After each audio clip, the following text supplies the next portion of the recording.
Taip, esu susidūręs su patyčiomis, kartais aš buvau objektas jų. Galiu pripažinti, kad mūsų klasėje buvo mergaitė, kurią mes praktiškai išvijom iš mokyklos, jinai turėjo pakeisti mokyklą.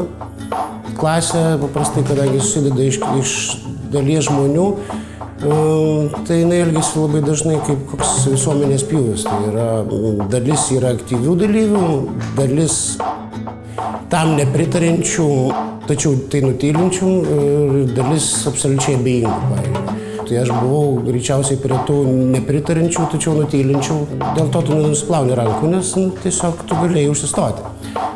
Suaugusiai, jeigu tai pamato, aš įsivaizduoju, kad visą laiką tai turi būti absoliučiai bet kuriuo atveju keliama į viešumą ir tiesiog kalbamas. Ir tai greičiausiai tai nereiškia maždaug, kad tu turi rėkti ant sūnaus, sakysim, kuris tyčiojasi, ar dukros, kuri tyčiojasi iš kito žmogaus, bet tai yra pokalbis, tiesiog kažkoks elementarus pokalbis, tiesiog bandant paaiškinti tas senai žinomų žmonijai tiesas, kad nesielg taip su kitais, kaip tu nenori, kad su tavimi elgtųsi ir taip toliau. Taip kad greičiausiai čia yra vienintelis sprendimo būdas.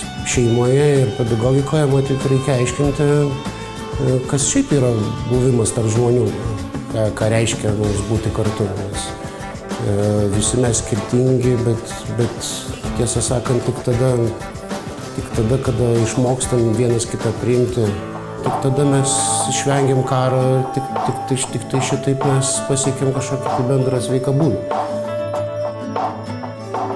Aš nieko negirdžiu, arba žmonės per tyliai.